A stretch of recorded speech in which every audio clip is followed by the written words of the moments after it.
Olá pra você aí, bom dia, boa tarde, boa noite pra você que está no podcast do Brasil Inside. Estamos com pessoas muito legais aqui. Vou começar com o convidado de sempre. Oi, eu sou sócio Arthur do José, Brasil estou Inside. aqui bastante, né? E hoje nós temos duas presenças ilustres aqui no nosso programa. Duas presenças ilustres pra dar uma renovada, não ficar só essas duas pessoas enjoativas, Extremamente né? agradáveis, porém... Vamos começar com o Rafinha. Rafinha, olha pra aquela câmera. Prazer a todos, me chamo Rafael, sou aluno do Erivelton também, que tá aqui, né, o convidado. O convidado, isso que eu ia falar, o convidado de hoje, o grandíssimo professor Erivelton. Palmas pra ele. O cara já expõe a gente, né? Aluno do Erivelton. Nossa, grandíssimo não, nem tanto, né? Não, é sim, pô, é sim. Salve, salve, galera. Salve. Prazerão tá aí.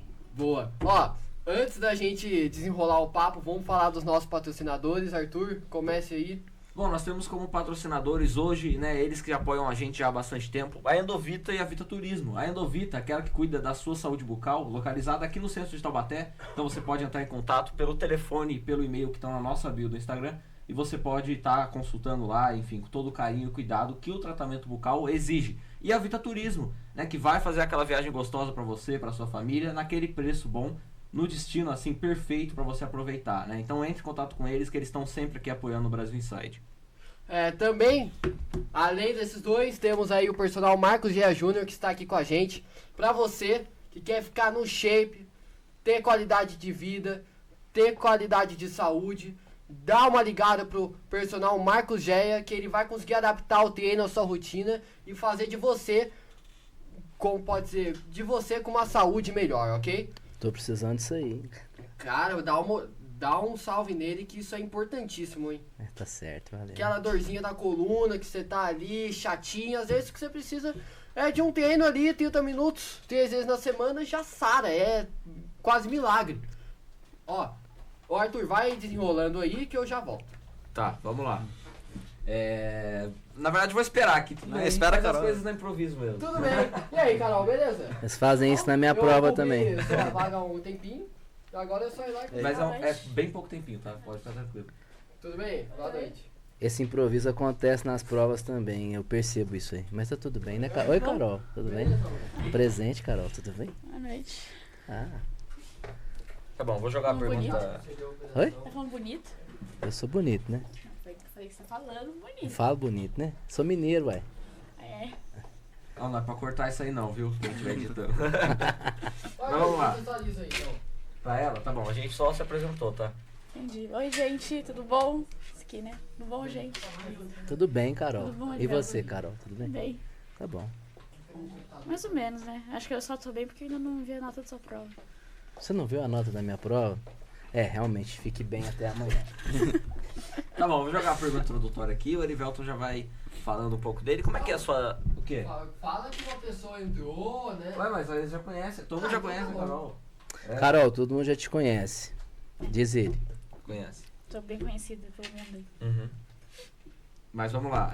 Erivelton, como é que é a sua trajetória acadêmica? A gente, pessoalmente, né, num momento da nossa vida que a gente tem, de certa forma, essa pressão da escolha, né, de qual universidade seguir, que vestibular eu posso aplicar, né? Então a gente tem... não sei se vocês já viram o nosso programa passado, né? Também foi esse Inside Work, a gente falou com um profissional e a gente trouxe aqui outro profissional extremamente capacitado para falar com a gente um pouco sobre a trajetória acadêmica dele, sobre a universitária, enfim. Como é que foi, assim, sua escolha e você acha que você acertou? Boas perguntas, né? Não, na verdade, assim, primeiro tirar esse misticismo aí de que você tem que saber o que você quer. Você falar para um adolescente de 17, 18 anos que ele sabe exatamente o que é uma coisa meio complexa, né? É claro que você tem algumas afinidades, né? Você tem algumas coisas que você costuma flertar. Em algumas coisas você tem até convicções. No meu caso, quando eu saí do colegial, antigo colegial, hoje terceiro ano do ensino médio, eu fui fazer outro tipo de parada. Eu fui trabalhar como missionário, estudar teologia. Eu sou cristão, fui cristão batista por muito tempo. E continuo, mas não mais batista. E nessa época eu decidi então seguir essa carreira, né, missional. Então eu saí da escola aos 17, 18 anos. Fui para um seminário teológico, posso assim dizer. Acho que vai ser mais fácil o entendimento. E a partir dali eu fui fazendo viagens, tanto com quesito humanitário quanto cristã, né? Então, por exemplo, eu conheci inclusive o Vale do Paraíba aqui, assim, em 2010, teve uma enchente ali em São Luís Paraitinga, que destruiu a cidade, né? Deixou a cidade debaixo da água mesmo ali. E aí uma equipe do qual eu fazia parte, que era uma espécie de ONG lá dos Estados Unidos, enviou aqui uma equipe para cá, né? Nós viemos com um time para cá em São Luís para ajudar a estruturar a cidade e também ter o campo missional ali, né? Então a gente ajudou na reconstrução, na distribuição de cestas e, enfim, tudo que era necessário. Então eu conheci ali, assim. Foi na mesma época que teve o terremoto lá no Haiti. Então a gente mandou equipes para esses dois lugares. Eu acabei vindo para cá e eu conheci, formei vínculo por aqui, entre outras coisas. Depois disso fui para outros lugares, no Brasil e na América Latina. E acabou que depois, numa conversa com meu pai, em férias em casa, lá em Minas, meu pai falou, olha, você precisa estudar igual gente normal, né? Fazer um curso normal. Pai precisa morrer, mas sabendo que vocês estão bem, né? Acho que é o desejo de todo pai, saber que o filho está encaminhado. Não que não estivesse, mas eu entendo a preocupação. E aí então, eu, depois de 4, 5 anos, resolvi voltar ao mundo acadêmico normal, né? Uma coisa regular, vamos dizer assim. E aí eu estudei por alguns meses, em casa mesmo, não tinha cursinho, não tinha nada. Diferente, não tinha, o YouTube existia, mas não com a gama de conteúdos que nós temos hoje. E aí eu prestei alguns concursos, tive êxito e também prestei vestibular, no caso o Enem, e também tive êxito. Eu fui para engenharia. Eu não sabia o que eu ia fazer, eu nunca tive uma profissão assim que eu dissesse, é a profissão que eu quero.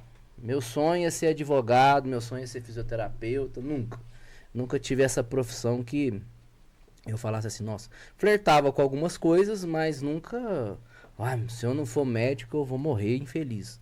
Então quando você não sabe o que você faz, ou o que você queira fazer, ou você se torna advogado, médico ou engenheiro aqui no Brasil, né? A tríade, né? Ou militar, né? Ou militar. Militar por força maior, né? Já sai empregado. Mas, inclusive fiz o concurso da PM e passei lá em Minas Gerais, só que no mesmo tempo eu havia passado na universidade, sido aprovado na universidade, eu preferi seguir a carreira acadêmica e não, nesse caso, a militar. E por várias questões. Então, eu acabei optando por engenharia, médico ou advogado, ou no caso a carreira em direito ou medicina, nunca foram atrativos. Gosto muito da ideia de estudá-la, mas praticá-la não. Então, nunca foi assim atrativo, eu acabei indo para engenharia. Na engenharia eu fiz o ciclo básico todinho, física, química, matemática, cálculo 1, e no meio daquilo me senti insatisfeito, né, e tal. Aí sempre dei aula, então me descobri ali, né, falei, poxa, acho que numa conversa também, conselhos também, eu percebi que eu deveria ir para a área de educação, fui para matemática, me dei muito bem, voei baixo no curso, e acho que sim, acho que fiz a escolha correta, acho que até pelos frutos da coisa, né? Como é que você sabe se uma coisa está indo bem? É os frutos daquilo, né? Então, sou feliz assim.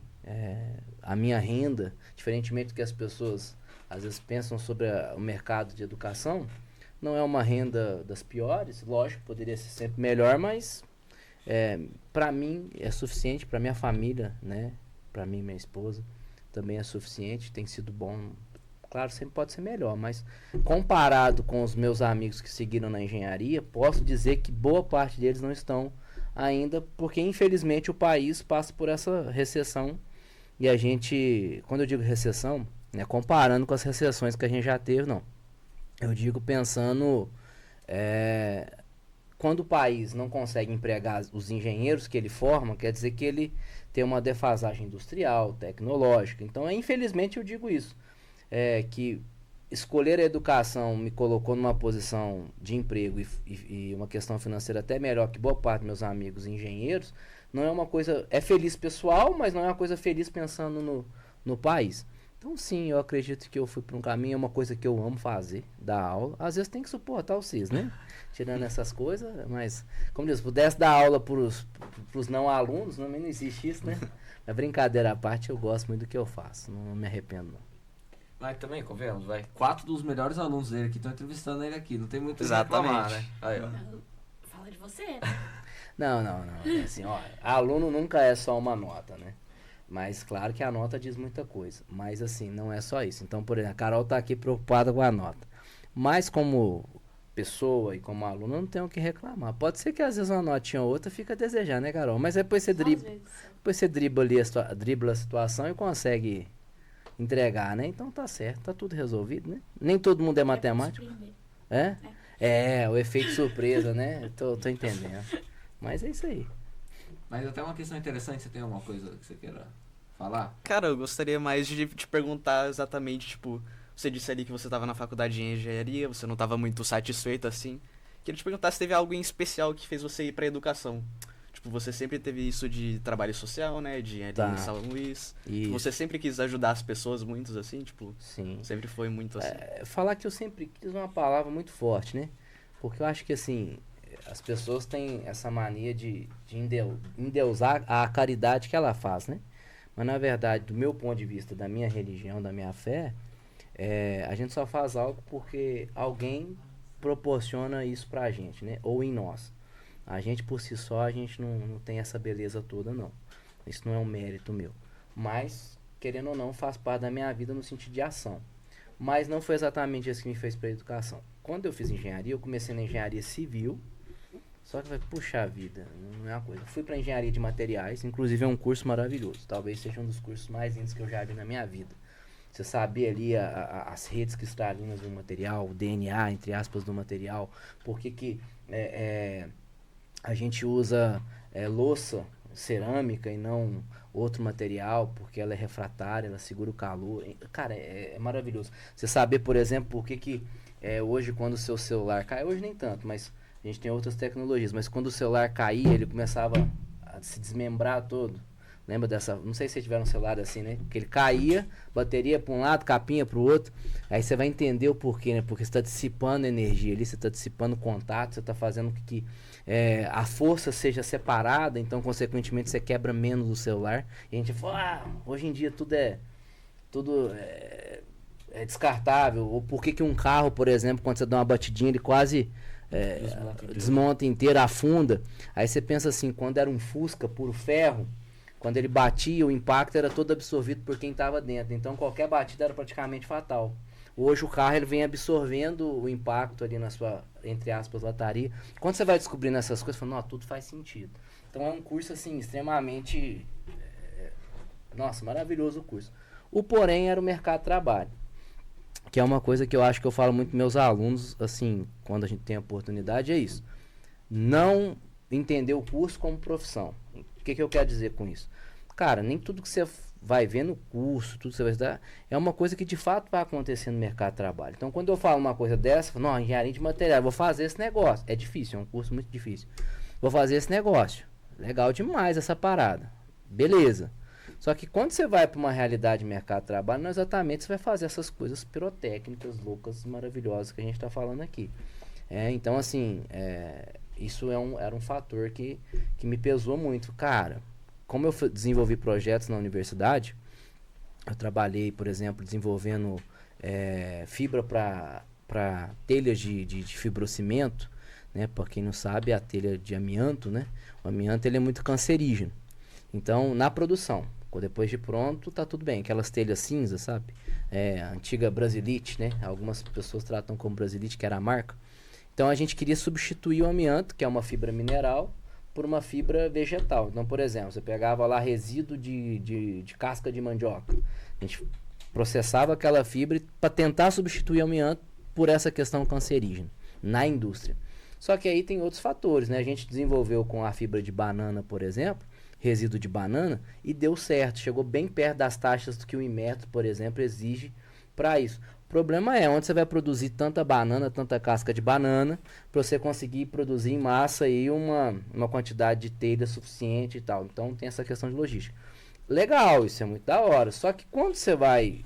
O falar disso é muito bom, mas o processo não foi tão assim legal para mim. Depois eu fui trabalhar em outros setores, material in vitro, uma série de coisas. Então, assim, era legal até a página 2 no que tange a prática. Acho que foi isso.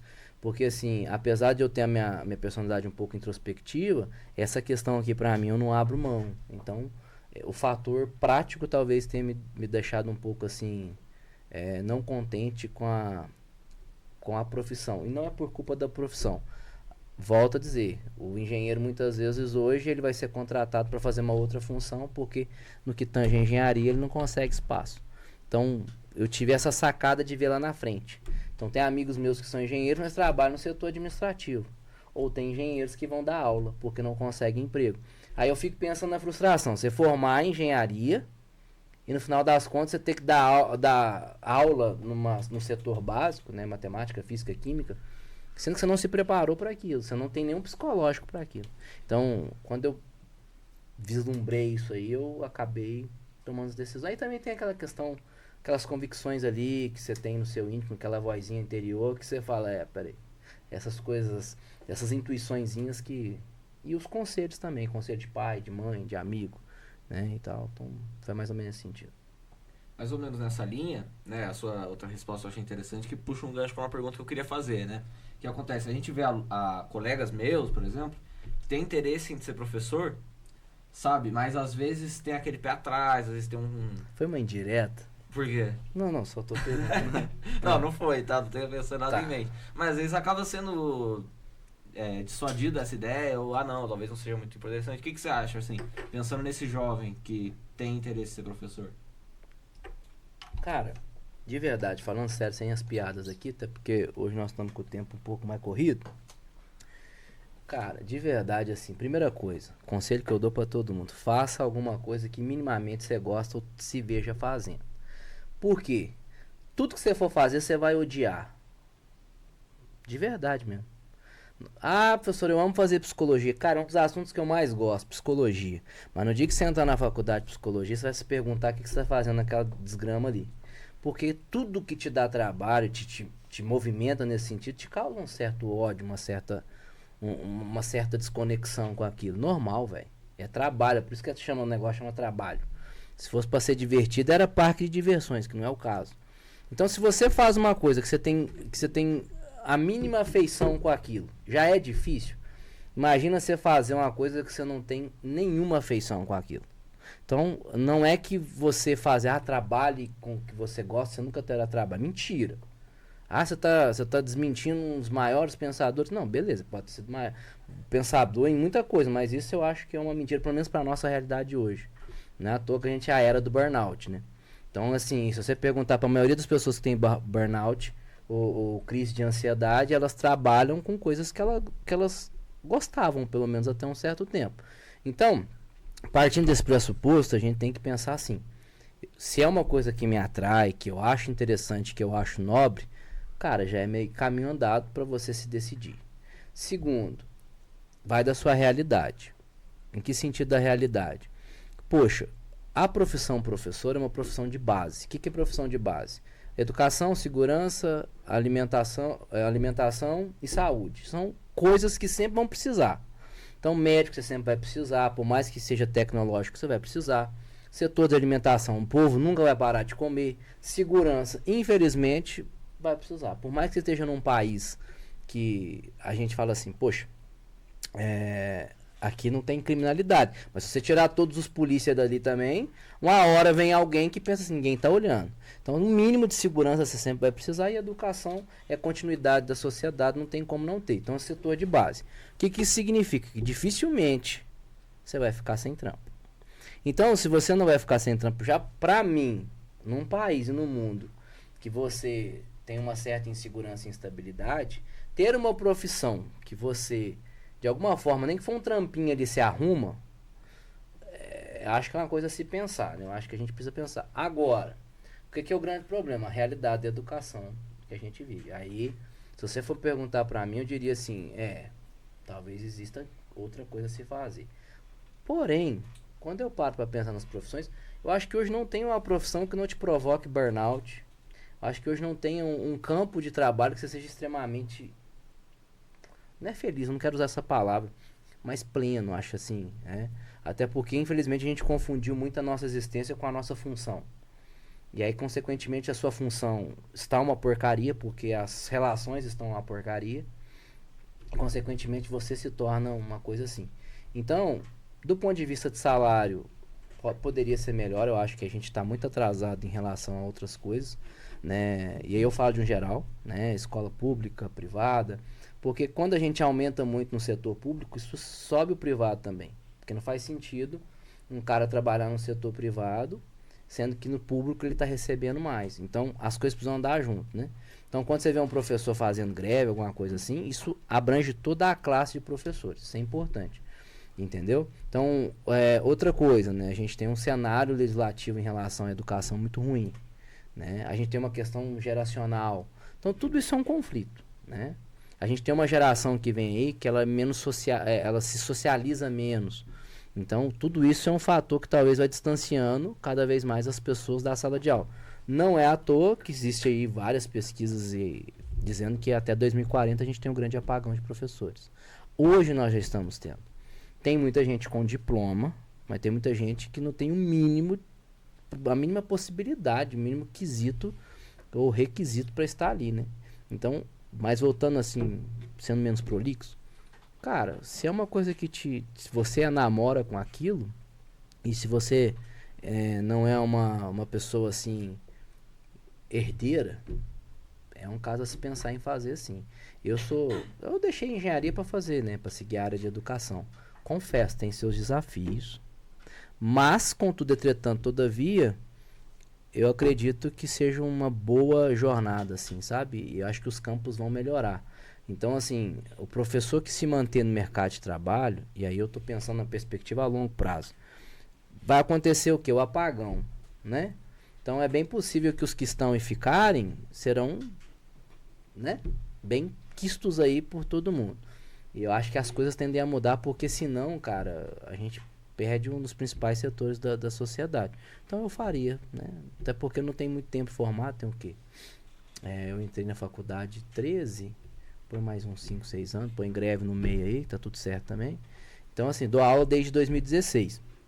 Mas, de formação em matemática, eu tenho o quê? 5 anos, né? Então, 10 anos de aula, de sala de aula, quase 9 anos, né? Sala de aula e 5 de formado. Então, eu percebo que existe isso. Mas, de fato, são desafios. Mas, cara, mete a cara. Só sai, mete a cara e já era. Pode ter medo das coisas, não. Teve alguma vez que você uma situação que fez você quase desistir de dar aula? Tipo, você já tá dando aula? Eu já sendo professor? Sim, inúmeros. Né? Acho que... Tem uma específica que, tipo... Não, eu graças a Deus, eu nunca tive, assim, um problema eu acho que aquele desrespeito, né? Que alguns colegas já sofreram. E eu sei lidar bem com isso, né? Isso acontece muito com professoras. Quando é professor, infelizmente, no caso, para as mulheres, infelizmente, os alunos tendem a crescer mais por achar que é mais sensível e tal. Rola esse preconceito, sim.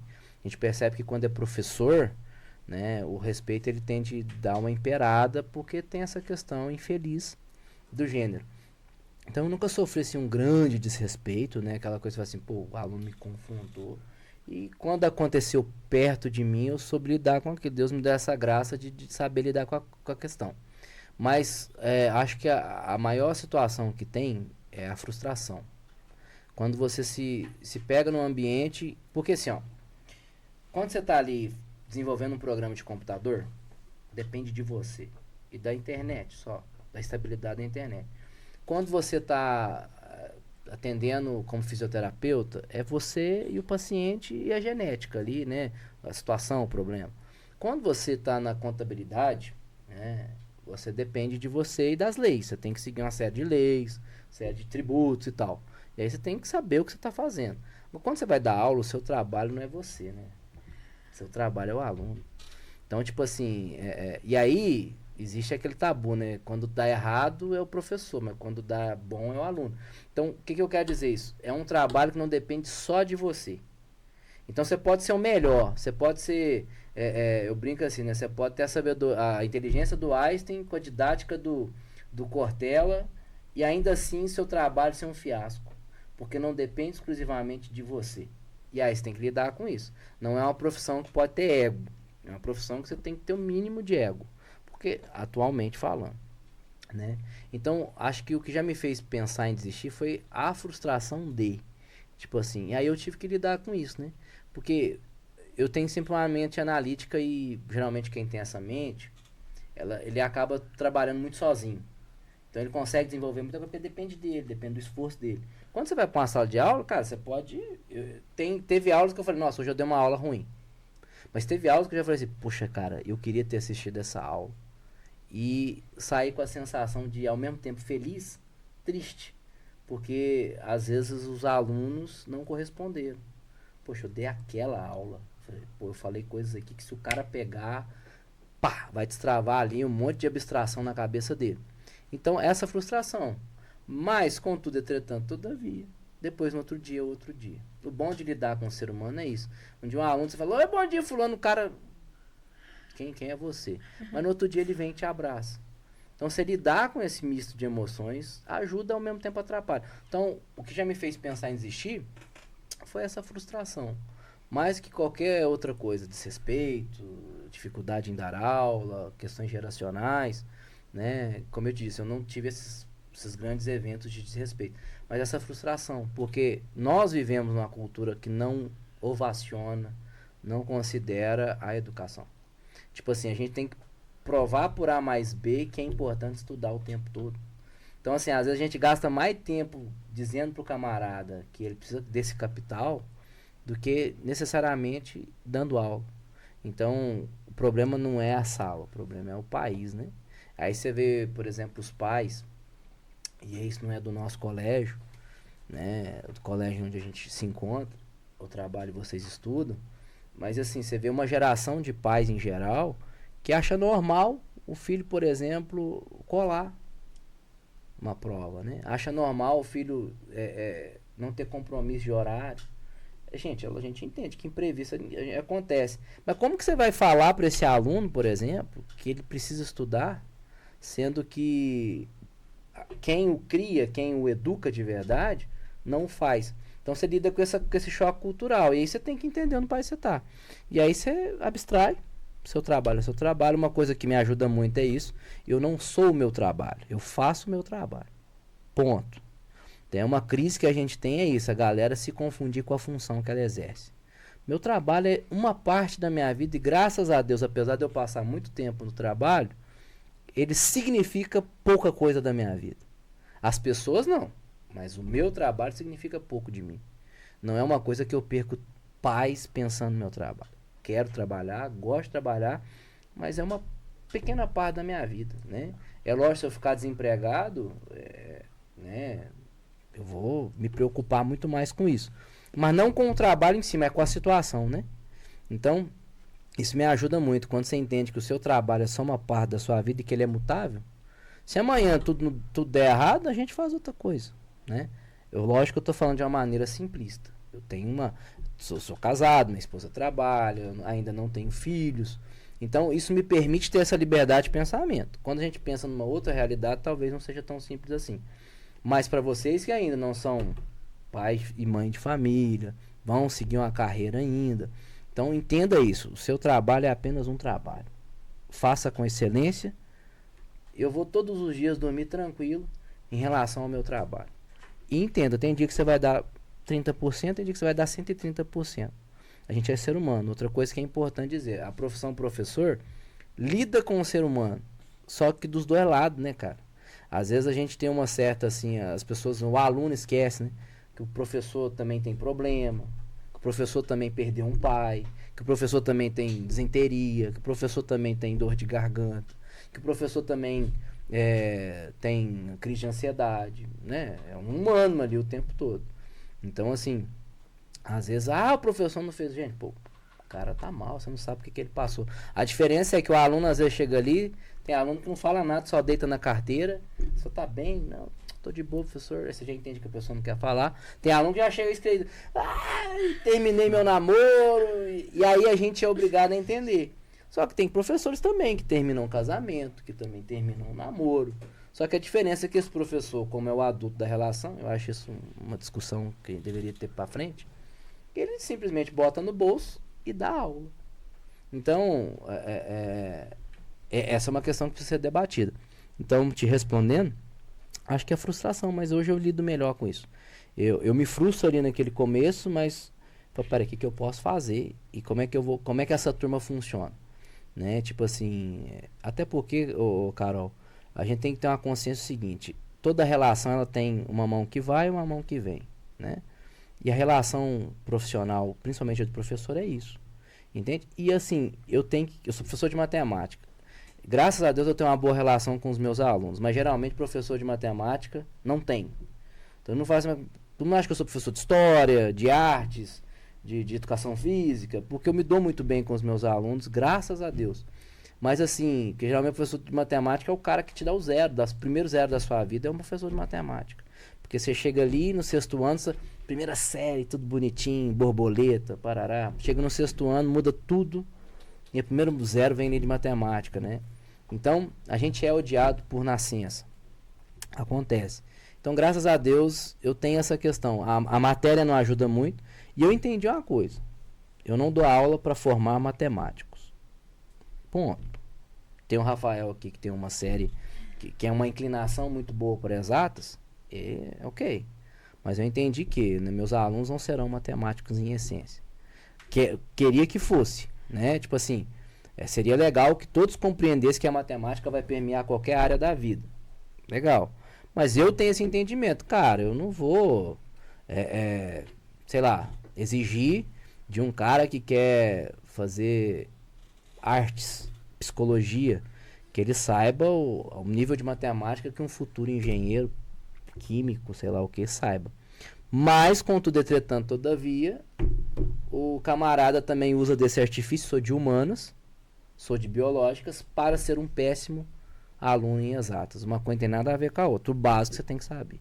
Então eu consigo permear nesse sentido. Eu tenho isso dentro de mim, não vou formar matemático.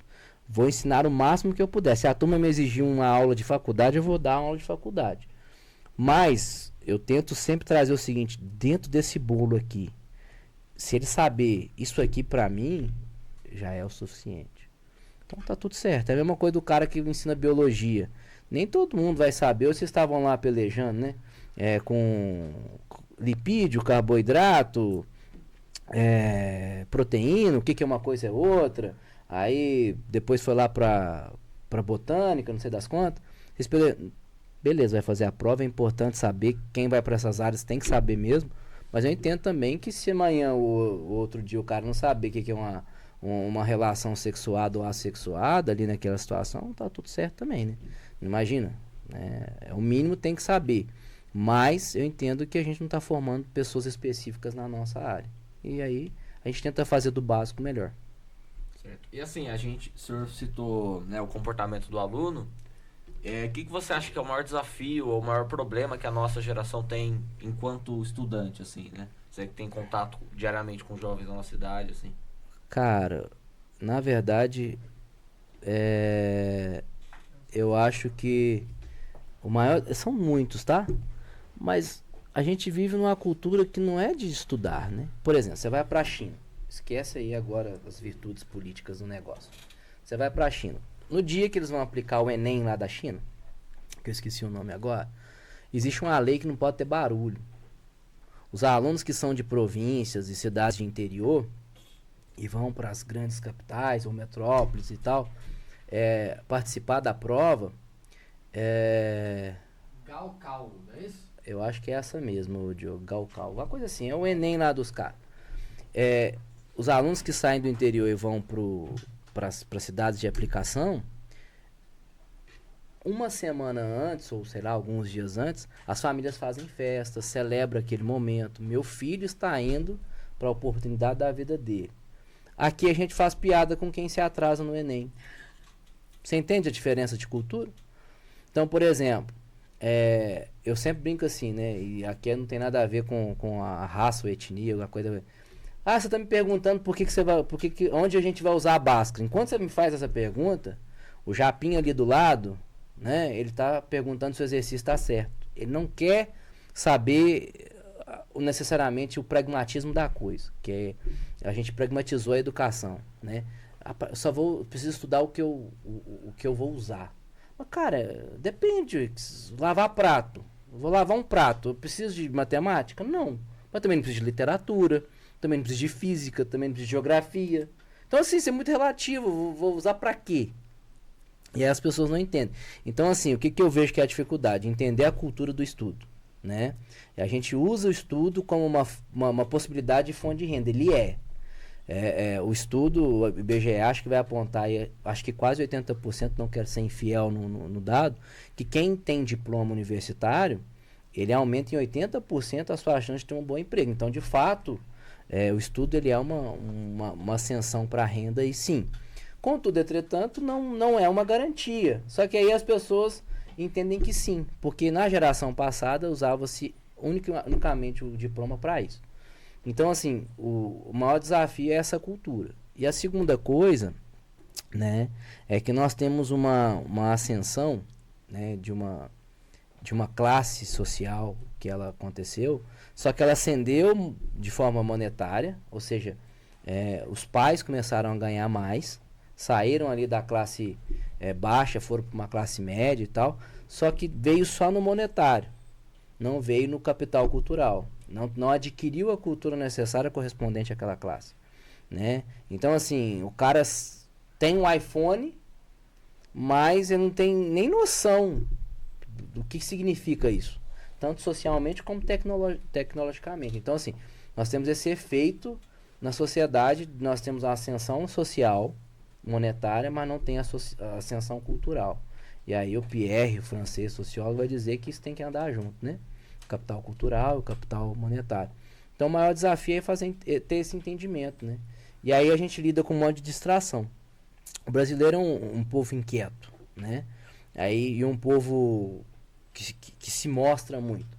Aí você tem uma cultura de Instagram, TikTok, Facebook, todas as outras redes, meu irmão, é muito atrativo para uma cultura que não corresponde aos estudos. Então, assim, aí você vai lidar com uma questão social. Gente, eu sempre falo isso. Você pega a média salarial aqui em Taubaté, pode colocar no Google aí, vai dar uns 2.800. Claro que tem gente que ganha mais. Mas eu quero dizer a média. Então quer dizer que tem gente que ganha 15, 20, 30 mil, mas tem gente que ganha salário mínimo. Mas a média vai dar aí uns 2.800, alguma coisa assim, 2.900. Vamos colocar uns 3.000. Aí, se você não tem... vamos pensar em salário só. O camarada vai lá, paga 1.000 e tanto de mensalidade num colégio bom, porque infelizmente o público está sucateado. Material, uniforme, viagem disso, daquilo, simulado, Enem, barará, barará. Gastou uns 2.500 aí. Isso pensando num colégio até barato para nossa realidade. Tem colégio que 2.500 é só para matricular. Ele paga isso. Quando ele vai sair para o mercado de trabalho, mesmo depois de formado, ele lida com uma situação de ganhar 3, 4 mil. Aonde está atrativo nisso, né? Então você junta a realidade social do país e econômica, você junta a cultura sobre educação, cara, não dá. E aí você junta também a ascensão da classe que veio no dinheiro, mas não veio no aspecto educacional, né? O pai que não ensinou o filho que ele pode ter um iPhone, mas não ensinou que ele tem que dizer bom dia pro porteiro, pra faxineira, pro professor, pro médico, pra todo mundo, né? Então, assim, junta tudo isso, entre outras coisas, a crise emocional que nós temos na nossa geração, né? Nunca se falou tanto em crise de ansiedade, pânico, burnout e todas essas coisas, nunca se disse tanto sobre isso. Junta esse combo e joga tudo dentro de uma sala. Pum, resolvam aí. Aí teve o advento da pandemia também, que apesar de fez 5 anos agora essa semana, né? Do primeiro... Dia 13. Dia 13 é amanhã, né? Acho que dia 10. Alguma coisa assim, dia 11 ou dia 10. Foi lá, fez 5 anos do decreto do primeiro lockdown, o país está fechado, né? 5 anos aí da pandemia. Então você coloca tudo isso, velho, você tem o nosso aluno. E querendo ou não, eu responsabilizo muito o indivíduo. Eu acho que o indivíduo ele tem que ser responsável, sim, pela sua trajetória. Mas o indivíduo é formado de influência, né? Então, assim, cara, como é que eu vou competir, velho, com a Virgínia, velho, da vida? No sentido de uma mulher lá ganha tanto fazendo isso, Como é que eu vou competir, cara, sei lá, com o mercado informal? Não tem como. Pô, que nem eu já ouvi de alunos meus, mas se for pra ganhar 6 mil, eu fico lá no botequim lá da minha família. E ele não tá errado por essa ótica, né? Não tá, vamos ser sinceros. Só que não é só isso, né? A gente não tem essa noção do que representa. Então, junta uma série de coisas. E assim, graças a Deus eu tenho bons alunos, né? Se a gente for pra uma escola pública, aí, meu irmão, nós estamos falando de questão de sobrevivência. Nós estamos falando de gente que vai pra escola pra comer. A gente tá falando de gente que vive 15, 20 pessoas em 2 cômodos. Isso é real. Isso não é na favela do Rio de Janeiro, na comunidade do Rio de Janeiro, não. Trabalhei na cidade interior, em Minas Gerais. Uma cidade onde, inclusive, tinha 2 ou 3 universidades. É uma cidade bacana de se viver. E numa escola de prefeitura, acontecia esses casos, né? Então, às vezes, você passava mais tempo lidando com abusos infantis dentro de casa, ou com o pai preso, a mãe presa, todas essas coisas que a gente sabe, essas mazelas sociais, e o aluno tendo que comer. Então o aluno ia ler só pro recreio, cara. Só pra isso. E de fato, como é que eu vou fazer pro cara aprender matemática se tá com fome, velho? Então são conflitos. Então você tem a questão social, questão educacional, cultural, a educação, o pós tudo isso, né? Vamos ser bem sinceros. Aí é uma questão de muita força de vontade pro cara querer mesmo, né? Tipo assim. Então, pra mim, fez muito sentido. Porque eu vim de uma família que qualquer coisa que eu fizesse eu melhoraria. Mas pra um cara que já tem uma família abastada, pelo menos que é classe média aí, isso se torna muito menos atrativo ainda. E aí vem o assunto família, né? O pai tem que falar, mano, vem cá. Tal, né? Dá o conceito que a gente não consegue fazer. Gente, eu conheço vocês há 3 anos. Não vejo vocês esses 3 anos. Eu vejo 2, 3 vezes na semana em determinados horários. Como que eu vou formar? E olha que a gente faz um milagre, né? Como que eu vou formar tamanha influência? O professor exerce essa influência, mas você dizer que assim, é um tempo suficiente, meu irmão, é que a gente faz milagre mesmo. Onde que a gente vê que a gente faz milagre? Então, assim, precisava de tudo isso, né? Eu acho que o maior problema é consciência de realidade, nem de classe, não tem nada a ver com isso. Acho que é a consciência de realidade, né? Onde eu vivo, como eu vivo, quem eu sou. É por isso que tem algumas aulas aí. Ano passado eu fiz muito isso, né? Linkar a educação, a matemática com a realidade do mundo. Por que você acha que os nomes mais ricos desse mundo mexem, por exemplo, com números, né? Você pega o Musk, ele é cientista, né? Tecnologia. Você pega o Jeff Bezos, o cara mexe com comércio, economia. Você pega aí, a maioria deles sempre trabalha. Você pega o Mark do Meta aí, tudo tecnologia, que é matemática na sua essência. Você pega esses caras e tal. E aí a gente tem o discurso, por exemplo, de matemática, que é difícil, eu sou de humanas, e a gente vai comendo essas coisas, né? E aí, meu irmão, você joga junto tudo isso e mais um pouco. Aí você junta tudo mais aí, a era da neurodivergência, né? Nunca se teve tanta neurodivergência, né? E é um fenômeno, não estou dizendo se é certo ou errado, mas está aí também, a gente tem que lidar com isso. Junta tudo isso, mais um pouco e joga lá dentro da sala. Esse é o aluno. Entende? E aí é um aluno que tem que decidir se ele namora ou não namora, tem que decidir se ele casa ou compra uma bicicleta e mais, né? Tem que decidir que profissão vai seguir, porque não pode ser mais pobre que o pai dele. E é o fenômeno que vai acontecer. É a primeira vez que nós temos uma geração que vai ser mais pobre que a geração anterior, a geração de seus pais, e com o QI abaixo. Seja por uma questão individual, não sei. Mas existe um fenômeno que deu esse limbo. Todo mundo usou a geração Z como um comportamento esquisito, né? Mas tem coisas que a geração Z faz que, de fato, precisavam ser questionadas. Então, tipo assim, será que vale a pena ganhar 15 mil, mas sofrer um burnout? Ou vale a pena ganhar 7 mil, mas tô de boa, tô free, sexta-feira eu tô na minha praia, né? Então, são questões que a gente precisou começar a pensar sobre. Então, e são gaps geracionais, tá tudo certo, né? Isso aí, a gente mudou o mundo com isso aí. Então, o desafio é esse. É tudo isso que eu falei, mais um pouco. E se a gente for escafunchar aqui, a gente sai lá na China. Tem uma coisa que você quer perguntar? Senão eu iria puxar um pouco para o que ele falou, né? Não pode Eu puxar acho que é aí. impossível. Não, pode falar então. se Não, deu puxa, uma- tá puxa. bom. Então. Eu acho que é impossível. Eu acho que é impossível a gente separar, né, toda essa questão do comportamento da nossa geração, né, da hiperconexão dos celulares. E no ano passado a gente teve essa discussão, a aprovação de leis aqui em São Paulo, no Brasil, né, para proibir os celulares em sala de aula. E você, enquanto professor, né, sofre do outro lado, né, a gente aluno, a gente tem a nossa perspectiva. Como é que tá sendo para você esse primeiro ano, assim, tá? Você acha que tem algum efeito prático dessa lei? Tá vendo melhor? Total, claro. Melhorou já 200%. Você vê pela atenção, assim, porque uma coisa que eu sempre soube que aconteceria, né? Saiu a lei, comemoramos. Por várias questões, gente. Primeiro, não tem como você... ou você dá aula ou você verifica quem tá no celular. Não tem como. E hoje os celulares, assim, anti-reflexo, foninho. Você nem sabe que o cara tá ouvindo uma música ali, ele está. E aí, ou você dá aula, tira dúvida, ou você... Então, de fato, era um problema, assim. E era geral. Segundo, então a gente comemorou por isso. Segundo, a verdade é que é científico, né? O uso de tela é prejudicial, ponto, acabou. Agora, uma coisa que eu sempre soube é que haveria o período de abstinência, tá tudo certo. Você é viciado, velho. Então, você tira uma coisa que você é viciado, você vai sentir abstinência, qualquer coisa que seja. Coca-Cola, cigarro, droga, tela. Então, essa abstinência viria. Então, era uma coisa que eu me preparei, assim, psicologicamente, falando, mano. Então, às vezes eu chego na sala, tá um alarido, né? Mas eu falo, chegava às vezes no primeiro horário, a galera já tava tudo ali. Aí você falou, gente, guarda os celulares, vai começar a aula, tal. Mas hoje não, já chega, as pessoas estão acordando mais agitadas.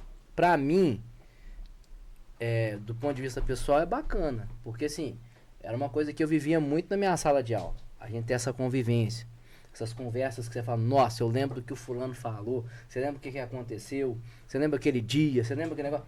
A gente tem muito disso. É uma coisa que eu acho que boa parte da geração foi perdendo, né? Então, teve esse impacto pessoal pra mim. Como professor também, né? Eu acho que de fato melhorou e eu acredito que tende a melhorar mais.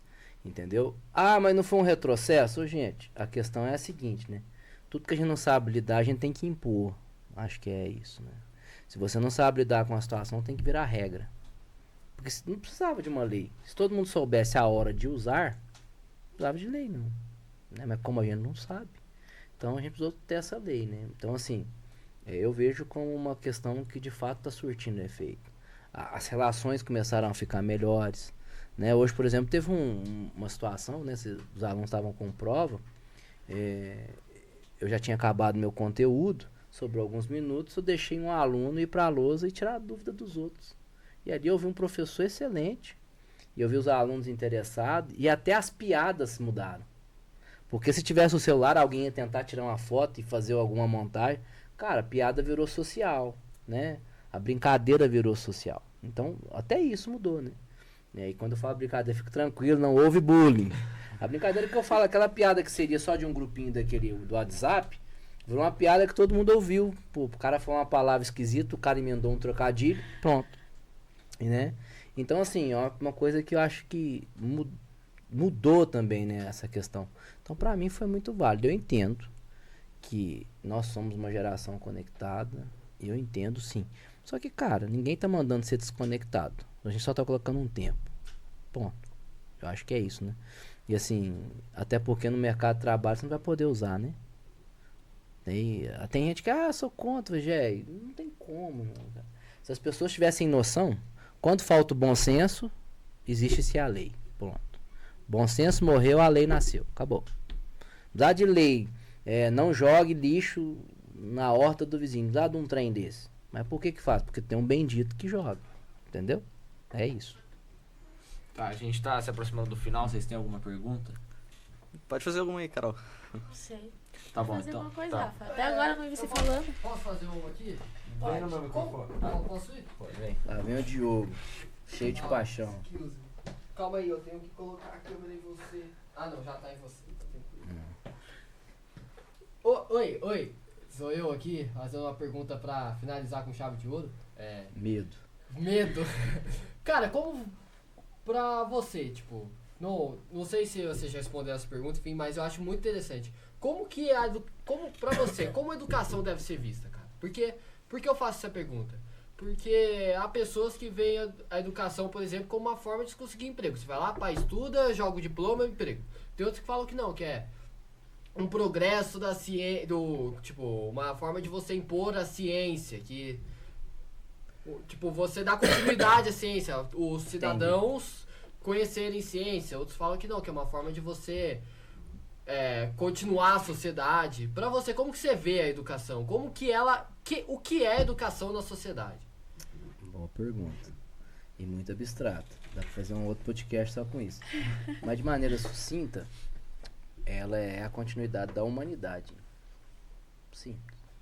No dia que a gente parar de ter a educação, e quando eu falo educação, não tô falando do modelo escolar, não. Tô falando do conceito de educação. A gente acaba com a humanidade. Né? O que nos separa de um outro ser na biologia? A parte racional, né?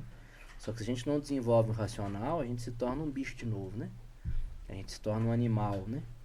Então, assim, inclusive tem esses experimentos e esses fatos que infelizmente já aconteceram no mundo, de seres humanos criados com lobo, urso, e ele desenvolveu exatamente o comportamento daquilo.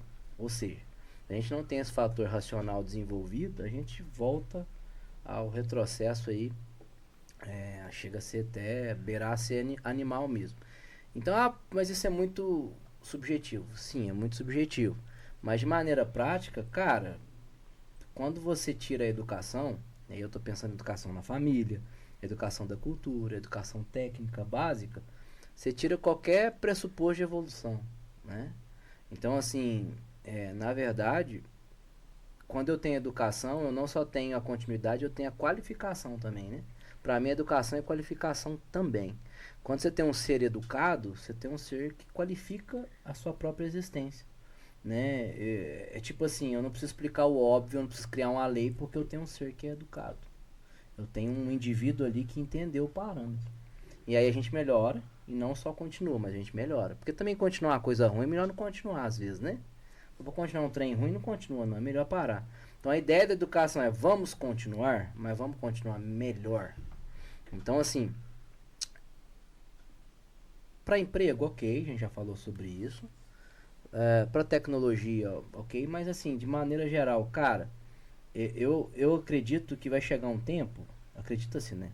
Eu, entre aspas, sonho, pensando assim em uma utopia, que talvez as aulas, sei lá, voltassem a ser mais filosóficas até do que técnicas. Porque assim, é muito óbvio explicar por que uma pessoa tem que, pelo menos pra mim, né? Muito óbvio por que a pessoa tem que estudar, sei lá, tecnologia. Porque o mundo é tecnológico, cada dia mais vai ser tecnológico. Então, o que eu teria que passar para essa pessoa? Algo filosófico, né? Como que a gente melhora a nossa situação? O pobre, o rico, o preto e o branco, como é que a gente vive, né, nesse mundo? Só que não é utopia por enquanto, né? Talvez por muito tempo. Então, assim, a educação eu vejo como a base mesmo, né? Tipo, por exemplo, todo mundo fala do SUS. Vou mexer aqui agora. E não é o SUS lá do terceiro, não, hein? Você sabe por que o SUS tem apelido de SUS? Não. Hã? Não sei. Não, né? Também não sei não, deixa pra lá. Na verdade eu sei, mas não vou falar aqui não. Eu sei também. Você sabe, Carol? Eu sei por mal menos. Eu sei que já me contaram, só não sei se eu lembro. Deixa pra lá, Carol. É isso aí, ô Teixeira. Todo mundo já sabe por que é SUS. Mas voltando ao SUS aqui, o Sistema Único de Saúde, galera fala que não funciona. Tal. Beleza, não vai entrar no mérito aqui não. Mas pensa comigo, se todo mundo, em geral, maioria, tratasse da saúde básica, entendeu? Tipo assim, a gente não tivesse problema assim, o cara ter diabetes, não diabetes é aquela que ele comeu errado a vida inteira. Sim, Tipo mas eu digo assim, não vou falar aqui da congênita não. O cara não tivesse ali que aplicar soro porque bebeu demais. Se o cara não tivesse que, sei lá, tá estrupiado, quebrado porque dirigiu bêbado. Imagina que a gente conscientizasse tanto a população desses tipos. O que aconteceria com os hospitais? Esvaziaria. consequentemente, os médicos e enfermeiros estariam disponíveis para, de fato, os casos de saúde que, de fato, mereceriam atenção. Se é que vocês me entendem, mereceriam aqui. O cara que tem um câncer, que não escolheu ter aquele câncer. O cara que tem uma doença rara. O cara que tem um desvio na coluna porque nasceu daquele jeito. De fato, uma doença, uma enfermidade. Não algo provocado. Eu tô aqui quebrado, arrebentei minha coluna porque eu dirigi bêbado. Então imagina que a gente tirasse esses casos absurdos, que a gente cuida, a gente entende que o ser humano é falho também. Mas supondo que a gente tire esses casos aí, o quão o sistema não seria mais eficaz?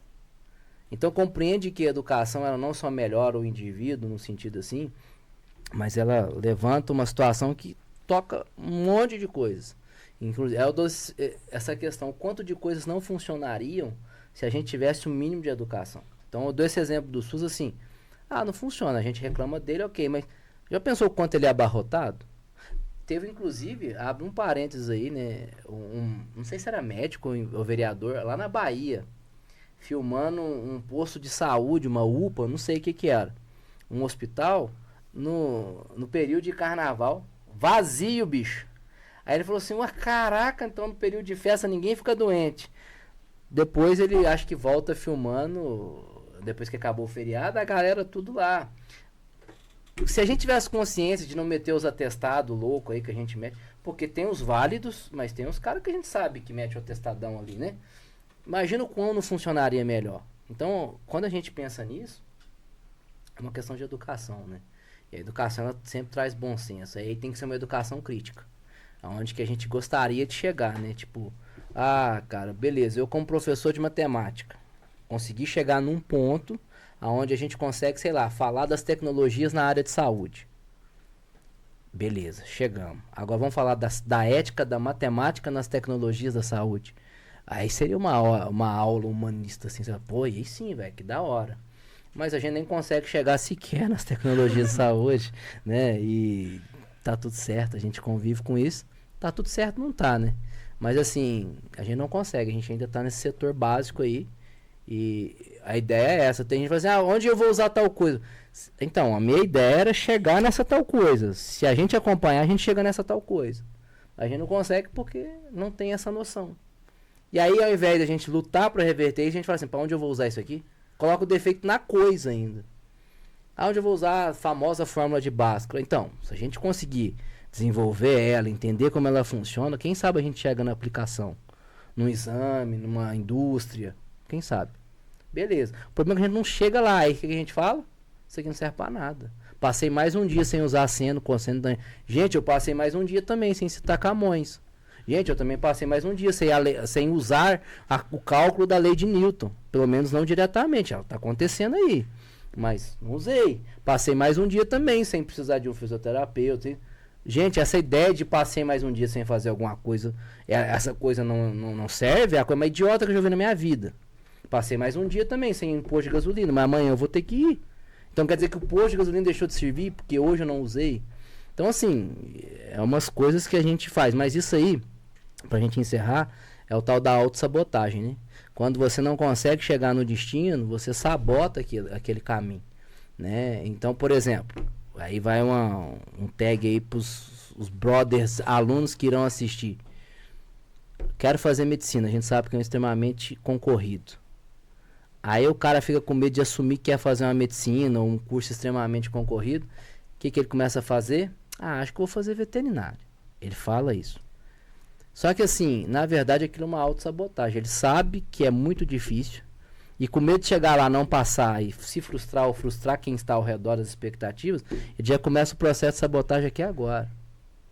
E isso é muito louco que acontece. Então assim, toda vez que vem essas perguntas é porque o processo de autossabotagem já começou ali. Eu não sei para que serve e eu nem consigo chegar perto disso. Você fala que isso aí é uma coisa inútil. Eu deveria estar aprendendo imposto de renda na minha escola. Quem nunca disse isso? Deveria estar aprendendo. Mas, cara, você está aprendendo imposto de renda. Imposto de renda, gente, é só uma alíquota de porcentagem que você aplica no seu rendimento. Aí você fala, meu professor, tem algumas peculiaridades. Tem umas particularidades ali. Mas como que a gente vai explicar todas as particularidades? Nenhum contador numa faculdade de contabilidade, ele aprende isso. Isso é prática. Então, o que ele precisa saber? Como é que ele aplica a porcentagem. Ponto. E isso você aprende na escola, só que as pessoas acham que não, porque não tá chamando de imposto de renda, ele não tá aprendendo a aplicação de imposto de renda. Então assim, eu preciso interpretar um texto, a professora tá falando lá final de contas, Capitu traiu ou não traiu? Pô, se isso não for uma aula de interpretação, é o quê? Só que a galera acha que interpretar texto pega esse parágrafo, vou te explicar o que isso não é, isso é um tipo de interpretação. Então assim, aí a gente não consegue chegar onde a gente precisa chegar, a gente sabota. É igual quando o cara começa a falar que treinar é coisa de, sei lá, de gente à toa porque o cara não consegue treinar. Ele vai se sabotando aí quando ele não consegue, como diria meu pai, quando o macaco não tem a fruta, não consegue ter a fruta, ele fala que tá podre. Sacou a ideia? Então para de se auto-sabotar, porque na verdade, quando você faz isso, você desce a régua muito. Então, tipo assim, se você quer passar em medicina, fala logo que você quer passar em medicina, porque você precisa estudar para passar em medicina. Porque se você estudar para passar em medicina, e de fato você querer veterinário, então você vai passar em veterinário. Agora, o problema nem sempre quem passa em veterinário passa em medicina. Eu tô dando esse exemplo de medicina, só precisa entender o conceito. Então, acho que essa autossabotagem acaba aí com a ideia do percurso da educação, entende? Tipo, não consigo chegar lá, não tenho essa capacidade, não quero também, tem isso também, o fator vontade, fala que não serve pra nada. Aí a gente fica aí com um monte de gente vivendo aí não que alguma coisa seja útil, tá? Pra quem vai morrer tudo é inútil, mas essa é outra história também. Mas do ponto de vista de trabalho, um monte de coisa é útil, mas e aí? Aí a gente fica sempre aí, né? O engenheiro trabalhando como administrador, o fisioterapeuta estendendo ossinho, sendo que ele poderia estar trabalhando em uma outra coisa, muito mais profunda, muito mais eficaz. E a gente está nessa base até hoje, porque o que nos leva até lá não chegou ainda, né? Que é a mentalidade. Então, é isso. Certinho. Alguém tem alguma... Já era. Já era. Não, mas eu só vou encerrar aqui. Tá bom, então. Eu tô perguntando por educação, tá? Não tenho nenhuma consideração. Mas você quer falar alguma coisa? Não, agora a gente não tem tempo, agora já. Tá bom, então... Obrigado, Carol. Obrigado, Rafinha. Já acabou? Acabou. Meia. Obrigado, Diogo, pela operação. Edivelto. Tamo junto, espero ter contribuído aí. Ótimo. E Carol, amanhã eu falo sua nota, hein? Chorarás.